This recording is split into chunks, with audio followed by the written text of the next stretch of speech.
Herkese merhaba, kanalıma hoş geldiniz. Bu videomda sizlere bir marka muadili olan çok güzel bir çanta tarifi paylaşacağım. Modelin orijinalinde olduğu gibi aynı örneği kullandım. Deri bir kit kullanıyoruz bu çalışma için. Tabanı var, bir de bakın sapların olduğu üst deri kısmı var. İki parçadan oluşuyor set. Gerçekten çok keyifli ilerliyor. Bir günde maksimum 2 günde böyle bir çantayı çok rahatlıkla örersiniz. Zaten kullanmış olduğum raf ip yumuşacık, böyle sanki koton ip örüyormuşsunuz gibi öyle yumuşak bir raf iplik kullanıyorum. Ne kadar gittiğinde video sonunda sizlerle paylaştım. Gerçekten detaylı bir şekilde tarifini anlattım. Birlikte başladık bu çantaya. Adım adım sizlerle bütün aşamalarını paylaştım. Umarım faydalı bir içerik olur. Yeni başlayanlar daha hiç korkmasınlar. Çok rahatlıkla yapabilirler. Bunu da gönül rahatlığıyla söylüyorum. Şimdi ekrana sığdırmaya çalıştım. Ben markanın orijinalinden çantayı biraz daha derin çalıştım. Daha kullanışlı olması için bunu böyle hazırladım. Normalde bu deri parçasını kız kardeşim için örecektim ama o siyah renk istemişti. Ama bu renk gerçekten çok güzel oldu. Bunu kendime göre hazırladım aslında. Hemen şöyle çantayı detaylı olarak göstermek istiyorum sizlere. Bakın tabanı görüyorsunuz. Tabandan başlayarak çok kolay bir yani artış tekniği de oldukça kolay. Şöyle detaylı olarak görelim çantamızı. Bakın oldukça büyük de bir çanta oldu. Ölçüleri falan detaylı olarak sizlerle videoda paylaşıyorum. Bakın ekrana sığdırmaya çalışıyorum. Gerçekten çok ama çok güzel oldu. Umarım sizlere yansıyordur. Hemen şöyle bakın, hem uzun sapı hem kısa sapı var. Hem elde tutmaya hem omuzda taşımaya oldukça uygun. Ağız kısmında çıt çıtı var. Hemen şöyle çantanın iç kısmını göstermek istiyorum. Tertemiz bir çalışma oluyor. Bakar mısınız? Oldukça derin ve kullanışlı bir çanta. Yani böyle çok eşya taşıyan biriyseniz yanınızda sizin için gerçekten güzel bir alternatif olacak bu çanta. Plaj çantası olarak da kullanılır. Şehir boyu olarak da düşünebilirsiniz. Ama rahatlıkla plaj çantası olacak bir boyut, bunu da belirtmek istiyorum özellikle. Ama dediğim gibi ben çantayı derin çalıştım. Ama sizler boyutunu daha uzun, daha kısa da kendinize göre ayarlayabilirsiniz. Gerçekten çok pratik bir yapım var.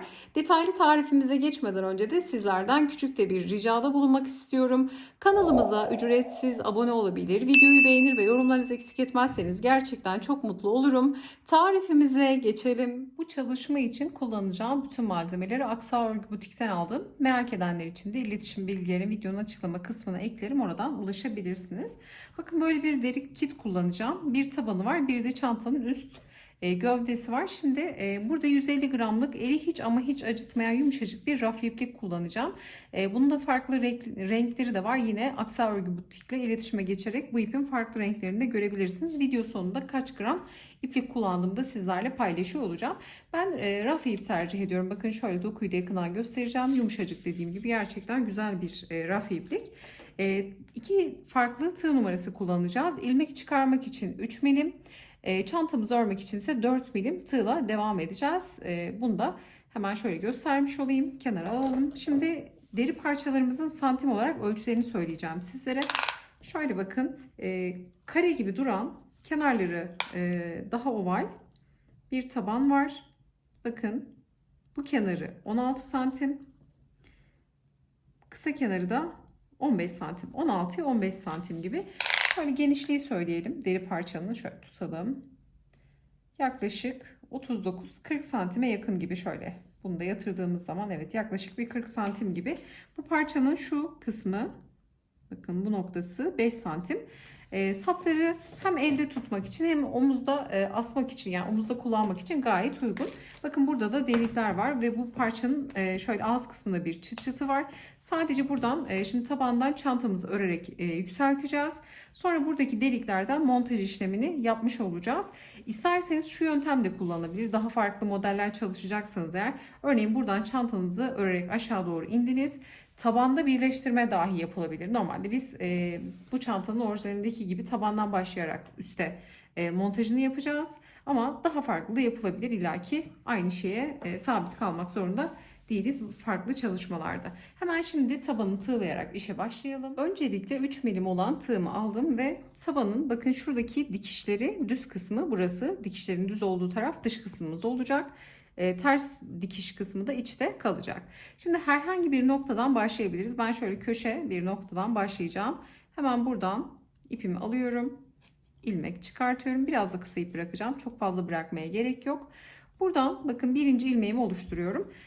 Bu zincir gibi, bunu da sonradan bir tane sık iğne kabul edeceğiz. Şimdi batıyorum tekrar aynı deliğin içerisine.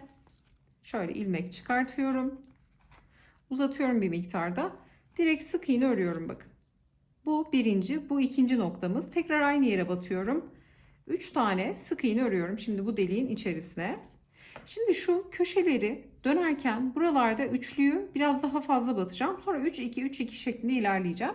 Taban çok büyük değil. Şimdi biz örerken taban kısmını artırarak da öreceğiz. Hem modeli yaparken. Şimdi zaten bunu takip ettiğiniz zaman nasıl ilerlediğimizi göreceksiniz. Şimdi bir sonraki noktaya tekrar 3 tane sık iğne örüyorum. Bu arada kısa ipi de gizlemiş oluyoruz. 1, 2 ve 3.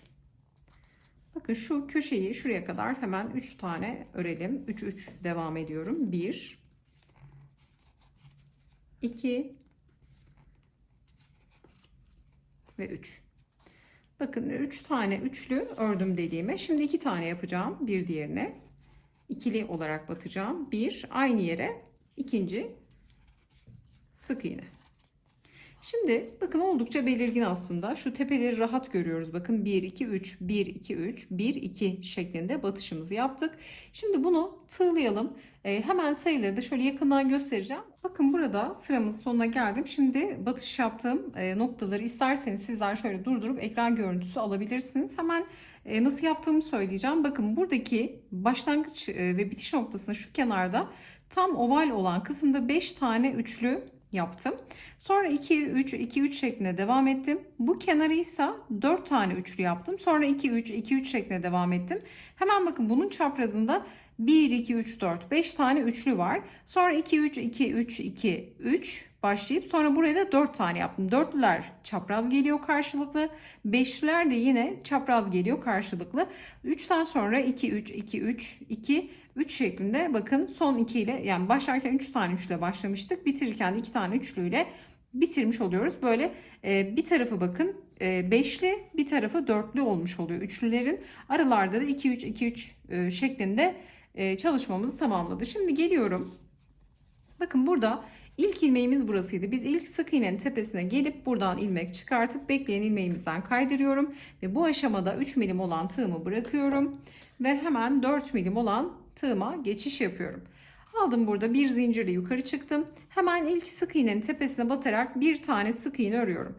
Bir diğer sık iğnenin tepesine batıyorum. Tekrar bir sık iğne. Şimdi her birine bir tane sık iğne örerek sıra sonuna kadar geliyor. Burada her bir sık iğnenin üzerine bir tane sık iğne ördük. Toplamda 102 tane sık iğnemiz oluyor. Şimdi buraya geldim. Son sık iğnede sık iğne ördüm. Bakın şuradaki kaydırma noktasını görüyorsunuz. Bu kaydırmayı da bir tane sık iğne kabul ediyoruz. Eğer bunu saymazsanız sık iğneniz bir tane eksik olur. Eğer benimle aynı sayılarda yapacaksanız. Şimdi geliyorum. İlk sık iğnenin şöyle tepesine battım. İlmek çıkartıp bekleyen ilmeğimden kaydırdım. Şimdi direkt modeli kurmaya geçeceğim. Modeli kurarken de şu bakın yani şu kısmı çantanın önü ve arkası, bu tarafı da yan körükleri yani yan tarafı olarak planlıyorum. O yüzden artışları yan taraflardan yapacağım. Çantanın ön ve arkasından değil, şu kenarlardan kayık gibi olması için şuralardan artışlarımız olacak. Şimdi modeli yaptığımızda göreceksiniz. Bu arada modelimiz 2'nin katından oluşuyor. 2 artı 2 artı şeklinde sık iğnelerinizin olması gerekiyor. Şimdi burada ne yapıyorum? Şöyle bir tane zincirle yukarı çıkıyorum. Tığıma doluyorum. Örmüş olduğum ilk sık iğnenin hemen dibine geliyorum. Bakın dibine batıyorum. İlmek çıkarttım. 3 ilmeğim var. Doluyorum. İkisini birlikte. Tekrar doladım. İkisini birlikte örerek ikili trabzanla başlangıcımı yapıyorum. Sonra tığıma dolayarak geriye doğru bakın geniş boşluğa yani şu aradaki yani boşluğa batıyorum. Geriye doğru geliyorum. Buradan ipimi alıp uzatıyorum. 3 ilmek var, doluyorum. 3 ilmeği tek seferde toplayarak tekli trabzan örüyorum. Tığıma doladım. Bir sonraki sık iğneyi atlıyorum. Bir diğer sık iğneye batıyorum. Hemen dip kısmını kullanıyoruz. Bakın sık iğnelerin hep dibini kullanacağız. Bir tane sık iğne atlıyorum. Bir diğerinin dibine batıp ilmeğimi çıkartıyorum. Önce ikili trabzan. Sonra tığıma doluyorum. Bu aradaki geniş boşluğa bakın geriye doğru giderek geniş boşluğa batıp buradan ilmeğimi çıkartıyorum. Doluyorum. 3 ilmeği tek seferde topluyorum. Model ikili trabzan ve tekli trabzandan oluşuyor. Şimdi tekrar yapalım. Tığıma doluyorum. Bir tane sık iğne atlıyorum. Bir diğerinin dibine batıyorum. İkili trabzan örüyorum. Çok uzatmıyorum bu arada. Trabzanları örerken uzun uzun da çekmiyorum. Çok delikli olmasın diye. Tığıma doluyorum. Bakın hemen şu sağdaki geniş boşluğa Geliyorum, ipi buradan alıp ilmeğimi çıkartıyorum. 3 ilmek var, doladım. Üçünü tek seferde toplayarak modeli kurmuş oldum. Tekrar doluyorum. Şimdi burada bakın şöyle kenarlardan artışlar yapacağım. Bu artışı da yaparken şimdi kaç tane yapacaksanız bunu kendiniz de belirleyebilirsiniz. Örneğin çantanın boyutuyla oynamak isterseniz yani şu artışlar olmayabilir. Ama artışın sayılarıyla da yine oynayarak yani çantanın ebatını yani derinliğini, genişliğini kendinize göre belirleyebilirsiniz. Şimdi iki kenardan artış yapacağız. Bunlar çantanın yanlarını oluşturacak. Ön ve arkaya hiç dokunmayacağız. Şimdi tığıma doluyorum. Şimdi normalde bir sık iğne atlayıp bir diğerine batıyorduk. Fakat burada artış yapmak istediğim için şimdi ne yapacağım? Geliyorum. Buradaki sık iğnenin dibine batıyorum. İkili trabzan. Doluyorum. Geriye doğru giderek.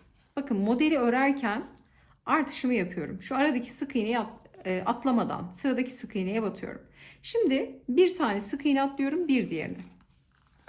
İkili trabzan. Tığıma doluyorum. Geriye doğru giderek hemen modeli oluşturuyorum. Şimdi burada birinci artışı yaptım. Artışları da yaparken burada mutlaka bakın şöyle atlamadan yapıyoruz ve bunu 1, 2, 3 tane olacak şekilde ya da 4 tane olacak şekilde ayarlayacağım. Birinci artışımız burada. Şimdi devam ediyoruz. Şöyle ortalara kadar gelelim. Yine bir tane atlıyorum. Bir diğer sık iğnenin dibine batıyorum. Önce ikili trabzan, tığıma doluyorum. Gerideki geniş boşluğa batarak ilmeği çıkartıp tekli trabzanla modeli oluşturuyorum. Şimdi bu şekilde hemen modellerimizi kuralım. Hemen sayı da vereceğim. Şimdi geldik burada. Bakın artış yaptığım yer burası. Artıştan sonra burada 1, 2, 3 tane ördüm. Şimdi burada bir artış yapacağım. Hemen bakın sıradaki sık iğnenin tepesine batıyorum. Yani bir tane boşluk bırakmıyorum artış yapacağım zaman. Hemen geriye doğru giderek ikili trabzan ördüm. Tığıma doluyorum. Bir tane boşluk bırakıp bir diğerine batıyorum. Yani bir sık iğne atlıyorum, bir diğerine batıyorum. Şimdi burada bakın normal modeli devam ettiriyorum. Bir tane atlıyorum, bir diğerine batarak. Yani artışları buradaki gibi yapacağız bakın. Hemen şöyle geliyorum. Bu kenarı birlikte geçmek istiyorum. Bir tane atladım, bir diğerine battım. İkili trabzan. Şimdi bakın artış yaptığım yer burası. 1, 2, 3 tane ördüm. Şimdi burada hemen bir tane daha artış yapıyorum. Şimdi atlamadan ikili trabzan ama şuraya örelim. Tekli trabzanı unutmayalım. Şimdi artış yapıyorum. Sıradaki sık iğneyi kullanıyorum atlamadan. Yine modeli aynen tekrar ediyorum. Bakın modelde hiçbir değişiklik yok. Şimdi birinci artışı burada yaptım. İkinci artış burada. Üçüncü artış burada. Bir de hemen şuraya dördüncü artışı yapmış olacağım. Bir tane örüyorum, bir diğerine yani bir boşluk bırakıyorum, bir diğerine batıyorum. İkili trabzan, sonra tekli trabzan. Bir boşluk bıraktım, bir diğerine ikili trabzan, geriye doğru tekli trabzan. Bakın artış yaptığım yer burası 1, 2. Şimdi 3 tane örelim. 3 tane modelimizi örüyorum. Üçüncüden sonra artış yapıyorum. Hemen buraya gelen noktaya bir ikili trabzan ve artışımı yapıyorum. Şimdi bakın bu kenarda 1, 2, 3 ve 4. 4 noktada artış yaptım. Artışı nasıl yaptığımı gösterdim. Şimdi devam edeceğiz burada. Hiç artış yapmadan şuradaki kenar noktası yani buradaki yaptığım artışı karşılığında yansıması olması gerekiyor. Buraya da aynen uygulayacağım. Diğer modelleri de yani şuradaki kısımda bu ön ve arkayı oluşturan nokta olacak. Buralarda hiç artış yok. Burada hep aynen devam edeceğiz. Bir tane bırakıp bir diğerine batarak sık iğnemizin dibine batarak ikili trabzan sonra geriye doğru tekli trabzan modeli artık biliyoruz. Bir tane sık iğne atladık. Bir diğerine batıyoruz. İkili trabzan geriye doğru tekli trabzan. Bu aşamada eğer çok hızlı ördüğümü düşünüyorsanız videoyu da yavaşlatarak seyredebilirsiniz. Şimdi tarif etmiş olduğumuz gibi sıra sonuna kadar gelelim. Burada durup şunu göstermek istiyorum. Bakın buradaki yaptığımız 4 tane artışı buradaki 4. artıştan sonra burada hiç artış yapmadan bu kenara geçtik. Buradaki oval kenara geldiğimizde dönüşe geldiğimizde hemen bakın birinci artışımızı yaptık. Buradaki noktada bakın birinci artıştan sonra burada 1, 2, 3 ördük. Üçüncü şu artışı bakın saymıyorum. 1, 2, 3. Üçüncüyü ördükten sonra hemen dördüncüyü artış yapıyoruz. Sık iğne atlamadan. Bundan sonra 1, 2, 3 tane örüyoruz. Sonra tekrar bir artış yapıyoruz. 1, 2, 3 tane örüyoruz. Hemen artış yapıyoruz. Yani dördüncü yaptığımız nokta sık iğne atlamadan ördüğümüz noktada artış yapmış oluyoruz. Yani ben bu şekilde yaptım. Bu sayı 2 olabilir, 4 olabilir, ara hiç önemli değil. Yani kaç tane artış yapmak istediğinizle alakalı aslında. Şimdi tamamen artış yapmadan geleceğiz ta ki sıra sonuna kadar. Bakın şimdi sıramızın sonuna geldik. Buradaki son modeli yapacağız. Sıradaki sık iğne atlıyorum. Bir diğerine batıyorum. İkili trabzan, tığıma doluyorum geriye doğru, tekli trabzanımı örüyorum. Sonda kaydırma noktası kalıyor. Kaydırmayı da bir tane sık iğne kabul etmiştik. Yani aradaki sık iğneyi elde etmiş oluyoruz. Şimdi burada şunu da söylemek istiyorum. Biraz önce ister 4 tane artırın ister 3 tane artırın dedim ama model 2'nin katından oluştuğu için artış yapacağınız zaman mutlaka ikili artışlar yapın. Yani 2'nin katı şeklinde 2 tane artırın ya da 4 tane artırın ya da 6 tane artırın. Artışlarınız da 2'nin katı olacak şekilde. Mesela burada 4 noktada artış yaptım. Burada da yine 4 noktada artışımızı yaptık. Bu şekilde yapmak gerekiyor ki modelin sıra sonunda sayısı tam oturmuş olsun. Bunu da belirtmiş, düzeltmiş olayım.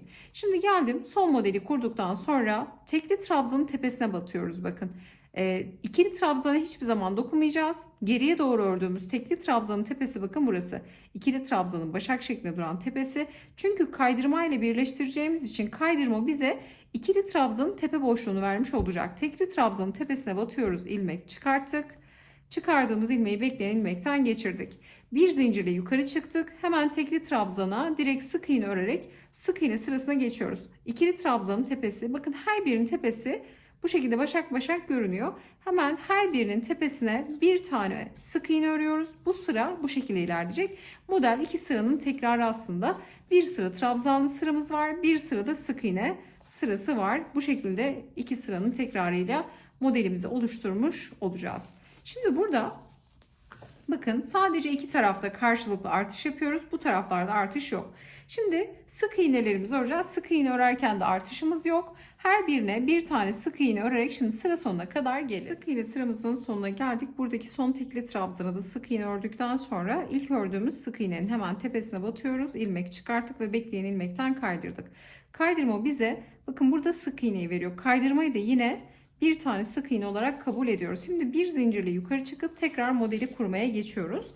Bir zincirden sonra tığıma doluyorum. Hemen burada bakın sık iğnenin dibine batıyorum. İlk sık iğnenin dibine şöyle yaklaştıracağım. Batarak yani tekli trabzanın tepesine batmış oluyoruz. İlmek çıkartıyorum. İkili trabzan örüyorum. İkili trabzandan sonra tığıma dolayarak geriye doğru batıyorum. Buradan ilmek çıkarttım. Tığıma doluyorum. 3 ilmeği tek seferde toplayarak burada tekli trabzanı oluşturmuş oluyorum. Şimdi burada modeli kurarken dediğim gibi bu kenarda ve bu kenarda artışlara devam edeceğiz. Çantamızın kayık gibi olması gerekiyor. Çünkü bakın şöyle üst deri kısmı var. Burada şuna dikkat edeceğiz aslında. Çantamız bakın şöyle açtığınız zaman çantanızın tabanını yani şu ağız kısmını tamamen doldurması gerekiyor ki çantanın ağız kısmına denk gelsin. Yani içini dolduruyor olması lazım. Çok da aşırı yani birazcık boşluk olabilir. Çünkü örgü birazcık da ütüyle falan açılma yapacaktır illaki. Buna da dikkat ederek bakın şuraları doldurması gerekiyor. O yüzden birazcık daha örmemiz gerekiyor. Yani artış yapmamız gerekiyor. Zannediyorum bir sıra daha artış yeterli olacaktır diye tahmin ediyorum. Mutlaka böyle üst bir parçası varsa çalıştığınız derilerde yani şunun üst parçanın ağzını dolduracak derecede tabanı örmeniz gerekiyor. Şimdi bu sırada artışlara devam edeceğiz. Yine artışlarımız 2'nin katı şeklinde olacak. Yani 2 tane artış yapacağız ya da 4 tane ya da 6 tane şeklinde artış yapmamız gerekiyor ki sayılar eşit gelsin. Şimdi tığıma doluyorum. Bir tane sık iğne atlıyorum. Bir diğerine hemen bakın şuraya buradaki tek trabzanın dibine batıyorum. İkili trabzan örüyorum. Sonra tığıma doluyorum. Tekrar geriye doğru giderek burada tekli trabzan örüyorum. Artık modelin nasıl olduğunu biliyoruz. Şimdi bakın tekrar bir göstereceğim burada. Sıradaki sık iğne atlıyorum. Bir diğer sık iğnenin dibine batıyorum. Mutlaka batış yaptığım yerde tekli trabzanın tepe boşluğu olmalı bakın. Yani şurada ikili trabzana batarsanız burada bozukluk olacaktır. Bunu istemiyoruz. O yüzden mutlaka tekli trabzanın tepesine batacak şekilde bu sık iğnenin dibini kullanacak şekilde batış yapmamız gerekiyor. Önce ikili trabzan örüyoruz. Çok uzun olmayacak. Tığıma doluyorum. Geriye doğru giderek ara boşluğa batıyorum. İlmek çıkarttım ve 3 ilmeği tek seferde topladım. Bakın model bu şekilde oluşuyor. Şimdi şurada artık bir artış yapalım. Yine bir tane sık iğne atlıyorum. Bir diğer sık iğneye batıp ikili trabzan ve modelimi kuruyorum. Şimdi burada model artışını yaparken yine aynı noktaya batarak, normalde bir diğer sık iğneyi kullanıyordum. Ama burada modelin bozulmasını istemiyorum. O yüzden tekli trabzana bir kez daha batarak buradaki artışımı yapıyorum. Tığıma doluyorum. Hemen aynı noktaya geliyorum. İkinci ikili trabzanı örerek geriye doğru gidiyorum ve tekli trabzanımı örüp modeli oluşturuyorum. Bakın artışı bu şekilde yaptım. Sonra tığıma doluyorum. Bir tane sık iğne atlayıp bir diğerine batıyorum. Yani şu alttaki yöntemi kullanmadım burada. Bakın buradaki artışı bu şekilde yaptık. İsterseniz o yöntemi de kullanabilirsiniz ama böyle model üzerinde iki tane model çıkmış oldu. Bu daha benim hoşuma gitti. Şimdi sizinle de birlikte hem deneyimliyorum hem de örüyorum. Bu yöntem daha çok hoşuma gitti. Şimdi bu göstermiş olduğum yöntemle yine burada 1, 2, 3, 4 tane artış yapacağım. 4 artışım burada olacak bu gösterdiğim yöntemle. Tam karşısına da yine 1, 2, 3, 4 tane artışı yaparak bu sırayı tamamlamış olacağım. Bu arada bakın hemen şöyle durdurup göstermek istiyorum. Başlarken 1, 2, 3 tane model ördüm. 4. modelde artış yaptım. 1, 2 tane model ördüm. 3. de artış yaptım. Tekrar 2 model ördüm. 3. de artış yaptım. 2 model. 3. de artışı görüyorsunuz bakın. Bu şekilde şöyle, hatta birazcık daha yakın göstermek istiyorum. Bakın net görünsün. Artışı bu şekilde uyguladım. Şimdi karşı tarafta da aynısını uygulayarak sırayı tamamlamış olacağım. Bakın sıramızın sonuna geldik. Sizlere tarif etmiş olduğum gibi burada bakın 1, 2, 3, 4 noktada artış yaptım. Toplamda model sayımı saydığım zaman 63 tane model elde etmiş oldum. Ve sonrasında bakın şöyle hemen üst deri kısmını şöyle açıp da tuttuğum zaman bakın bu şekilde gelecek. Artışlar çantanın yanında kalacak demiştim, kenarlarında. Bakın çantayı gayet saracak ölçüye geldi. Yani içini dolduruyor. Bu dolduruyorsa artık çanta modelimiz tabanda olmuş demektir. Daha fazla da artış yapmaya gerek yok. Yani 2 sırada artış yapmış olduk. Bir sıra, bakın modelin birinci sırasında artışlar yaptık. Sık iğne atlamadan yaptık. İkinci artışımızı da yine modelin ikinci sırasında yaptık ve modelin üzerinden yeni bir model çıkartarak yaptık bunu da. İki türlü artışı da burada görmüş oldunuz. Şimdi burada santim verelim. Merak edenler için. Hemen şöyle bakıyorum. 27 santim. Bu tarafı ise 25 santim ölçüsünde. Şimdi sıramızı birleştireceğiz. Bundan sonra artık artış yok. Sadece modeli uygulayarak devam edeceğiz. Bir sıra sık iğne, bir sıra model şeklinde. Şimdi yine geliyorum. Bakın son modeli de yaptıktan sonra modelin üzerine model yaptık. Hemen geliyorum. İkili trabzanın tepesine değil, tekli trabzanın tepesine batıyorum. İlmek çıkarttım. Bekleyen ilmeğimden kaydırdım. Bir tane zincir çekiyorum ve hemen tekli trabzanın tepesine bir tane sık iğne ile sık iğne sırama başlıyorum. İkili trabzanın tepesine tekrar sık iğne, tekli trabzanın tepesine sık iğne. Bir sıra daha modeli anlatmak istiyorum. Şimdi artık artışımız bitti dediğim gibi. Bütün noktalara birer tane sık iğne örerek sıra sonuna geleceğiz. Bu arada şunu da söylemek istiyorum.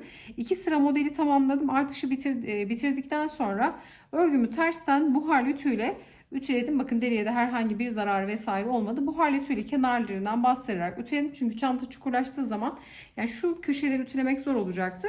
Kademeli ütüleme yapmış oldum.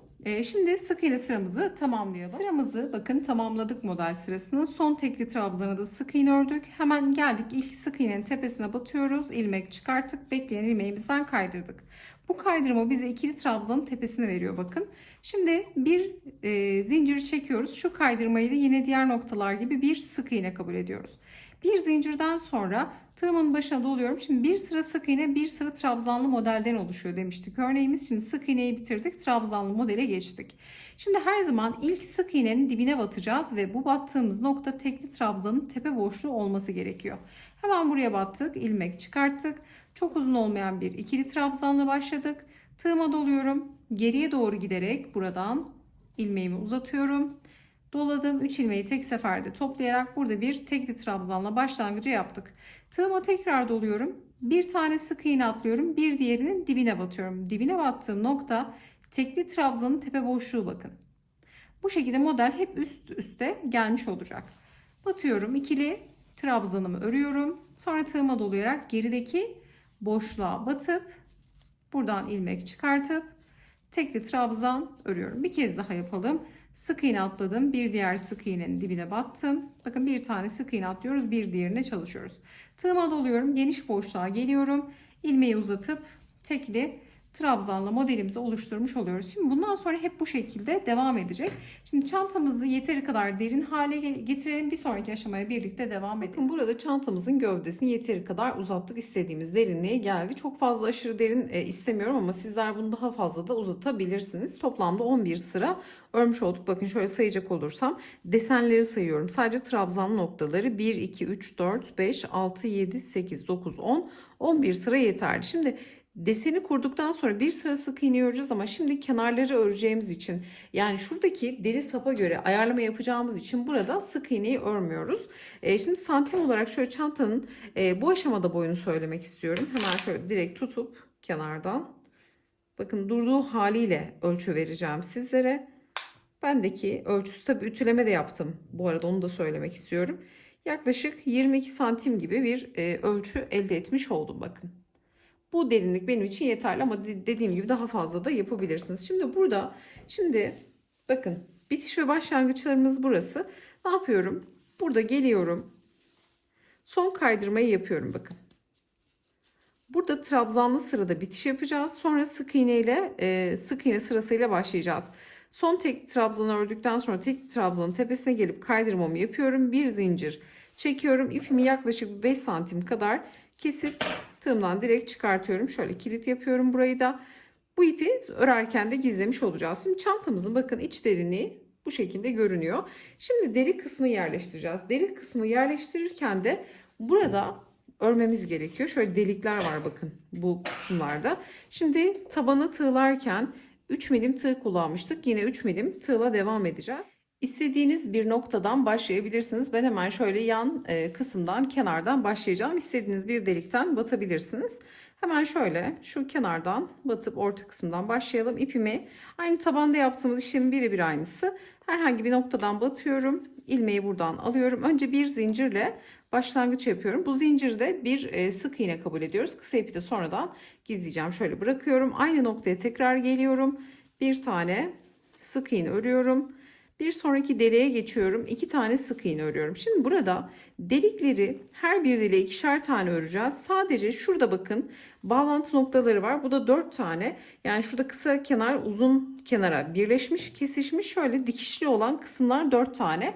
Bu dörtlü olan kısımlara birer tane. Onun dışında kalan her yere 2'şer tane sık iğne örmüş olacağım. Hemen geliyorum bir sonrakine. 2 tane. Şimdi biraz videoda hızlı hızlı örüyorum ama şöyle düzleyerek örmekte fayda var. Bakın bir sonraki deliğe yine 2 tane örüyorum. 1, 2. Bu bakın dikişli olan noktaya bir tane örüyorum. Şöyle burası 2 kat deri olmuş oluyor. Şöyle bir tane örmek yeterli. Sonra diğer yerleri yine 2'şer tane sık iğne örerek şöyle göstereceğim hemen bu noktayı. Bakın her yere 2 tane, sadece şu dikişli kısma bir tane sık iğne örerek sıra sonuna kadar gelelim. Sıramızın sonuna geldik ve buradaki son delikteki sık iğneyi de ördükten sonra ipimizi şöyle bir miktar uzatıyorum. Bir 5-10 santim arasında ve direkt kesiyorum. Şimdi burada ilmeği çıkarttım bakın. Bu şekilde görünüyor. İlk sık iğnenin tepesine batıyorum. İpi önden arkaya doğru geçirdim. Sonra buradaki bakın son ördüğümüz sık iğnenin arka tek kanadı ve dıştaki tek kanadına, yani şu kesik çizgisine dıştaki tek kanadı, yani ipin geldiği noktaya batıyorum. İpi buradan geçirerek içeri doğru çektiğimde buradaki başladığımız zincirli noktanın başak şeklinde bakın tepe noktasını oluşturmuş oluyoruz. Yani şu ilk başladığımız noktanın tepe boşluğunu bu şekilde oluşturduk. Şimdi şöyle çevireceğim ve buradaki kısa kalan ipi de şu ara noktalardan geçirerek gizlemiş olacağız. Bakın böyle aralardan geçiriyorum ve bunu tamamen gizliyorum. İsterseniz şu ip bu deride belli olduğu için şimdi bunu ben bu şekilde gizledim ama şöyle tavsiyem, bunu yukarı çıkartacağız ve örgü kısmında bu kısa ipleri gizlemiş olacağız. Bunu da şimdi şöyle bırakalım. Şimdi tamamen elimizde el ütüsü yaparak bakın sık iğneleri düzgün bir hale getiriyoruz. Üst parçanın sık iğnelerini hazırladık. Şimdi çantayı bakın bu şekilde yatırdım. Burası önemli. Tabanımız neredeyse kare bir taban. Bakın tabanın artış kısımları sağında ve solunda kalacak. Yani yan körük kısmını yanlarda kalacak şekilde şöyle düz bir zemine yerleştirelim çantamızı. Şimdi burada çantamız bakın düz. Fakat üst kısım kavisli. Şimdi biz burada bakın direkt temas eden noktası var. Bu temas eden noktaları belirleyeceğiz ki burada boşluk bırakacağız. Sonra geriye kalan kısımları modelimizi aynen örerek tamamlayacağız. Burada kaç sıra model öreceğimizde karar vereceğiz ama şurayı sabitlemek gerekiyor. Hemen şunu da söylemek istiyorum. Modelimiz 63 taneydi. Her bir model 2'nin katından oluşuyordu. Yani 2 artı 2 artı şeklinde hazırlıyoruz modelimizi. 63 model 63 çarpı 2 126 tane burada sık iğnemiz olacak. Şimdi sık iğneyi örmedik. Buradaysa deri parçadaysa 68 tane delik saydım. Bunun 4 tanesini birli battım. Geri kalanlarını ikişer tane battım. Yani 132 tane sık iğnem var burada. Buradaysa 126 tane sık iğnem var. Birbirinden çıkarttığım zaman 132 eksi 126 yaptığım zaman 6 tane fazladan sık iğnem kalacak çantamda. Ne yapacağım o zaman? 6 tane sık iğne yani 6 noktada çantama ikişer defa batacağım. Burada deri parçayı yerleştirirken dengeli bir şekilde. Örneğin ikişer tane buradan, ikişer tane buradan, birer tane ön ve arkadan batarak dengeli bir şekilde montajını yapmış olacağız. Burada şöyle düşünebilirsiniz. Burslu bir çanta örüyorsunuz. Bursu çantaya tabana göre yerleştiririz. Kenarları belirgin hale getiririz. Eğer bursu düzgün yerleştirmezsek yamukluk olur. Bu çantada da birebir aynı mantık. Sanki burs yerleştiriyormuşuz gibi düşünün.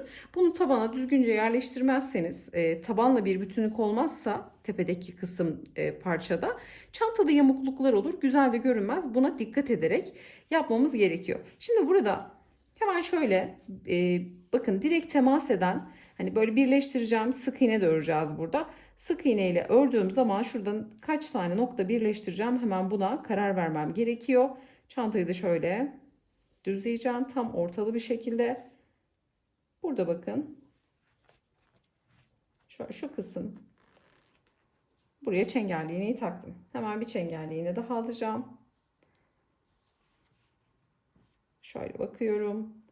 Burada sanki 1, 2, 3, 4, 5, 6, 7 bir 8 nokta kadar birleştireceğim gibi duruyor. Bunları bakın diğer tarafta da aynı. Önde belirledikten sonra diğer tarafta da aynı şekilde belirlemiş olacağım. Çantanın burada önemli olan yani şu kenarlara da takabilirsiniz ama hemen diğer tarafını çevireceğim. Bu kısımda da karşılığında gelen hemen çantayı da şöyle mutlaka düzleyerek bakacağım. Karşılığında gelen noktalara da çengelli iğneyi takacağım. Ve sayacağım. Burada saymak da önemli. Bakın bu şekilde belirledim. Şimdi şöyle takalım. Burada kaç tane model öreceğiz? Burada kaç tane model öreceğiz? Hemen bunu belirleyelim. Orta kısımda boş bırakmamız gerekiyor. Çünkü burada bir sıra model daha öreceğiz. Şu kenarlarda. Sonra üst parçayı yerleştirmeye geçeceğiz. Şimdi ben yerlerimi belirledim ama bir önemli noktaya değinmek istiyorum. Ben 63 tane model kurmuştum ama sizler 62 tane model kurun. Yani eşit sayıda olsun ki çünkü şurada mesela sayıları yine eşitledim ama bir trabzan örneğin bir geriye almak zorunda kaldım. Yani direkt modelin üzerine takamadım o yüzden. Burada 2 tane sık iğne ile oynamış olduk. Yani şurayı dengelemek için. Çünkü burada 25 model bıraktım. Çengelli iğneden sonra arada 1, 2, 3, 4, 5 tane aslında 5-6 arası olmuş oluyor. Bakın şöyle 1, 2, 3, 4, 5, 6 noktada boşluk bıraktım. Ama mesela buradaki modelin bir tanesini aldım. Buradaki modelin bir tanesini aldım gibi böyle ayarlama yaptım. Ama sizler direkt model üzerinden ayırmak istediğinizde yani bunu gene ayırmak problem değil. Yine ayırıyoruz ama 63 tane modeli ikiye bölmek tabii ki zor oluyor. Yani bir ileri bir geri yapmak durumunda kalıyoruz. Ama 62 tane model yaparsanız buradaki bu deri sayısıyla da hemen hemen aynı sayıyı yakalamış olursunuz. Bunu da belirtmek istiyorum.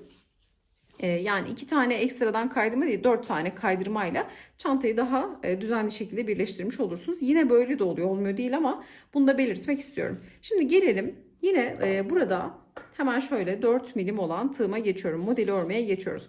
Şimdi bakın çantayı direkt yani şu kısımda da yine sık iğnemiz olacak. Onu da söylemek istiyorum.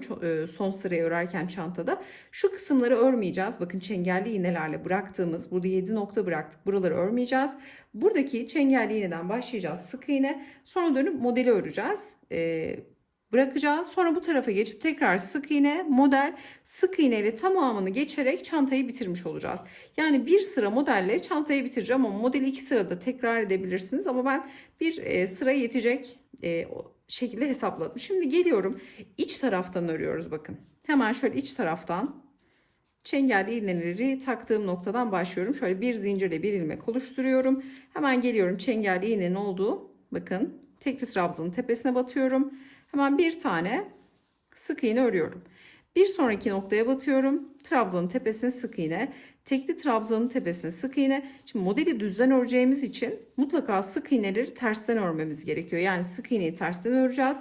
Örgüyü çevirdiğimizde modeli düz taraftan örmüş olacağız ki görüntüyü bozmayalım. Sık iğneler zaten trabzanların altında kalıyor. Bu modelle yine ünlü bir markanın burslu çantasını çalışmıştım. Birebir aynı mantık aslında. Tamamen aynı şekilde ilerliyor. Şimdi geliyorum, burada sık iğnelerimi öreceğim. Çengelli iğneye kadar hemen buradaki dönüşü paylaşalım sizlerle. Sıramızın sonuna geldik. Çengelli iğnenin olduğu noktaya batıyorum. Son sık iğnemi örüyorum. Sonra bir tane zincir çekiyorum. Bir zincirden sonra örgümü çeviriyorum. Ve geldim. Tığıma doluyorum. Bakın buradaki sık iğneden sonra hemen tekli trabzanın olduğu noktaya ördüğüm sık iğnenin dibine batıyorum. İlmek çıkartıyorum. Aynı normal başladığım gibi ikili trabzanla başlangıcımı yapıyorum. Sonra tığıma doluyorum. Geriye doğru giderek yine aynen modeli kurmuş oluyorum. Bakın tığıma doluyorum. Bir sonraki modelin yine tekli trabzanına gelecek şekilde önce ikili trabzanımı örüyorum. Tığıma doluyorum. Buradan tekli trabzanımı örüyorum. Sizlere de tavsiyem şu: başlarken çok uzun uzun başlamayın. Birazcık kısa, sonra daha da uzun uzun yaparak şu ortaları daha uzun olacak şekilde yapmakta fayda var. Bakın normal böyle ikili trabzanlarımı örüyorum. Ortalarda biraz daha uzatmayı düşünüyorum ikili trabzanları. Çünkü tek modelle, yani tek sırayla burada bitireceğim. Mesela ben markanın orijinaline baktığım zaman böyle birkaç sıra daha kademeli. Onlardaki şuradaki kavis daha derindi. Yani buradaki çanta çok aşırı derin değil. O yüzden şöyle bir sırayla dahi kapatabileceğim bir açıklık görüyorum. O yüzden tek sıra modelle bitireceğim. Fakat dediğim gibi bu da bir püf nokta. Başlarken daha kısa trabzanlarla, ortalara gelince biraz daha uzun uzun çekebilirsiniz trabzanları. Bu da dengeli bir şekilde birleştirmemizi sağlayacaktır. Şimdi sıra sonuna kadar modelimizi örüp gelelim. Şimdi sıra sonuna geldiğimizde birazcık daha trabzanları kısa tutmaya dikkat edeceğim ki şuradaki şu kavisi elde etmiş olalım. Şimdi sıra sonuna kadar gelelim. Örgümüzü şöyle göstermek istiyorum. Buralarda böyle daha kısa tuttum trabzan noktaları. Şimdi son noktaya çengelli iğneye geldiğim zaman buraya batıyorum ve bir tane şöyle çok uzun olmayan bir iki trabzan örüyorum. Sonra bir tane zincirimi çekip ipimi yeteri kadar kesiyorum. Şimdi bu aşamada bakın burada sık iğne örmedik. Sebebi en son sırada öreceğimiz için sık iğneyi. Şimdi tekrar çengelli iğnenin olduğu iç noktadan hemen şöyle bir zincirle bir sık iğnemi oluşturuyorum. Şöyle alalım. Geldim çengelli iğneyi taktığım yere, çünkü buraları ayarladık. Sık iğne ile başlıyorum. Şimdi diğer noktalara da sık iğne örerek devam edeceğim. Buradaki şu iç kısımdaki ördüğüm, yani bir sıra modeli, bir sıra sık iğne öreceğim, bir sırada modeli örüp trabzanla bitişimi yapacağım. Yani buradaki yaptığım işlemi birebir aynen burada da tekrar edip geliyorum. Burada bakın modeli birer sıra ördük. Şimdi buradaki son trabzanı da ördüm. Şimdi geliyorum. Burada hemen trabzanın gövdesine şöyle bir tane sık iğne öreceğim. Sık iğneyi ördükten sonra hemen şu çengelli iğne ne oldu? Bakın sık iğne örmüştük buraya. Şunu çıkartacağım. Şuraya bakın, buraya bir tane sık iğne ördüm. Hemen bakın sık iğne ördüğümüz çengelli iğneyi çıkarttığım yere bir tane sık iğne örüyorum. Yani şurayı birazcık daraltıyorum. Bakın böyle bir kavis elde etmiş oldum. Şimdi sıradaki gelen trabzan noktasına, ikili trabzana, tekli trabzana birer tane sık iğne örüyorum. Burada sık iğnelerimi birazcık kısa tutacağım. Çok uzun uzun çekmiyorum sık iğnelerimi. Modelin olduğu noktalarda biraz daha uzatacağım sık iğne noktalarını. Şimdi şöyle çengelli iğneyi çıkartalım. Kısa ipleri de şöyle gizleyelim. Hem örelim hem gizleyelim. Birazcık böyle. İsterseniz elinizi sıkamıyorsanız tığ numaranızı küçültebilirsiniz. Şimdi şöyle sık iğneyi örüyorum. Hemen geldim buradaki bakın trabzan noktasına sık iğne. Şimdi buralarda da sık iğne ördüğümüz için birer tane azaltma da yapabilirsiniz. Şöyle iç tarafı alalım. Hemen şuradaki bakın sık iğneye battıktan, yani trabzanın, tekli trabzanın tepesine battıktan sonra buraya ördüğüm sık iğneye değil de şöyle gövde noktaya batıyorum. Şöyle kısa ipi de araya alalım. Sık iğne örüyorum. Sonra direkt tekli trabzanın tepesine batıyorum. Buraya da bir sık iğne örüyorum. Yani şurada her gördüğüm noktaya batmıyorum ki şurada bir azaltma yapmış olalım. Daha kolay montajını sağlayalım. Sonra ikili trabzan geliyor. Biraz daha artık uzatıyorum bakın. Sık iğneleri. Tekli trabzanlara geldiğimde biraz daha uzun uzun çekerek sık iğnelerimi örüyorum. Modelin olduğu kısımdayım. Şimdi burada bakın bu şekilde geçtim şu kısmı. Burada artık çantanın o kafesli kısmı gelecek. Burada sık iğnelerimizi örerek uzun uzun çekerek sık iğneleri geleceğim. Burada da yine göstermiş olduğum gibi sık iğnelerle buraya aynı şekilde geçip tekrar sık iğnelerimizi örerek başladığımız şuradaki noktaya kadar geleceğiz. Burada artık ipliği kopartacağız ya da kopartmadan direkt kaydırmayla geçebiliriz. Şimdi tarif etmiş olduğum gibi bakın çantanın ağız kısmını sık iğnelerle geçelim. Sonrasında hemen montaj işlemine geçelim. Burada, bakın şu kavisli yere örgümüzü şöyle geçireceğiz. Fakat geçireceğim noktaları belirgin hale getirmem gerekiyor ki çünkü şuradan başlayacağım. Bakın ipi kopartmadım. İsterseniz kenardan başlayarak kenarları sabitlersiniz. Sonra güzelce monte edersiniz ama ben istiyorum ki şu orta kısımdan montajımızı yapalım. Örneğin şuradan hemen şu ilk noktayı belirgin hale getirelim. Buradaki sık iğne sayısınca yani şöyle tutturalım örneğin. Şimdi burada kabaca bir anlatım yapacağım ama sizler bunu tabii elinize aldığınız zaman daha dikkatli bir şekilde montajını yaparsınız. Örneğin şöyle ortayı sabitledik. Buradan kenardan hemen başlıyorum. İster çantaya batın önce, isterseniz deri parçaya batın. Hangisine batmak istiyorsanız o şekilde batışını yapabilirsiniz. Şu kilit kısmını açalım. Hemen şöyle yakınca göstermek istiyorum. Bakın burada hemen son noktaya da sık iğnemizi ördükten sonra şuradaki hemen tepe noktaya batıyorum çantaya. Sonra deri parçadaki batacağım noktaya, örneğin şuraya batacağız. Tabii bunu şimdi ayarlayacağım. Buradan ilmek çıkartıyorum. Çıkardığım ilmeği bekleyen ilmekten kaydırıyorum. Bir sonraki sık iğneye batıyorum. Deri parçadaki sık iğneye batıyorum. Alttan ipi çıkartıyorum. Önce bakın deri parçadan, sonra batış yaptığım noktadan çıkartıp çıkardığım ilmeği bekleyen ilmekten geçiriyorum. Çantadaki bir sonraki sık iğneye batıyorum. Deri parçadaki bir sonraki sık iğneye batıyorum. İpi alttan alarak tığın ucuna sırayla çıkartıyorum bakın. Çıkarttığım ilmeği bekleyen ilmekten kaydırarak geçiriyorum. Bu kaydırmayı da aşırı sıkı yaparsanız kasma yapar. Çok da gevşek yapmamak lazım. Yani örgünün ayarında olacak şekilde ayarlamakta fayda var. Bunu zaten birazcık yaptıktan sonra sizler de rahatlıkla göreceksiniz. Böyle kaydırmalarla tamamen çantamızı montajını yapalım. Sıra sonunda da ipi kesip içeride ipi gizleyerek çantamızı bitirmiş olacağız. Bakın bu şekilde şu kavisli noktayı da göstermek istiyorum. Bakın denk geliyor. Yani bir sıra yeterli oldu.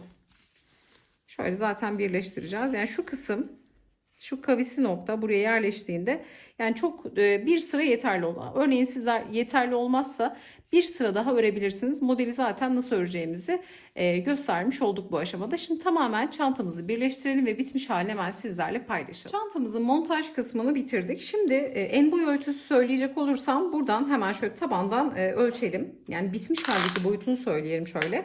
Genişliği yaklaşık 42 santim. Şöyle enini söyleyelim, taban enini.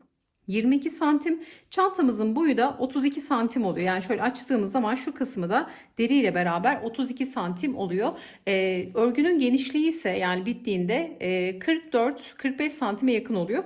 Bu arada şunu da söylemek istiyorum. Bakın böyle kenarlar deri bombeli olduğu için tam kapanmıyor. Sıfıra sıfır kapanmıyor deri. Ben örgüye buhar verdiğim için örgü hemen zemine koyduğum zaman düz bir şekilde duruyor. Yani şu kenarlar oldukça muntazam, güzel oturuyor. Tarifimiz de bu şekildeydi. 150 gramlık yumaklardan 2 tane kullandım. Fakat ikinci ipten ipiniz artıyor. Artan iple de şöyle küçük bir clutch çantada yapabilirsiniz. Yani küçük bir boy çantada rahatlıkla çıkacaktır. Bunu da belirtmek istiyorum. Tarifimiz de bu şekildeydi. Yapacak olanlara kolaylıklar diliyorum. Videomuzu beğenmeyi, yorum bırakmayı, kanalımıza abone olmayı unutmayın. Bir sonraki videoda görüşünceye dek hoşça kalın.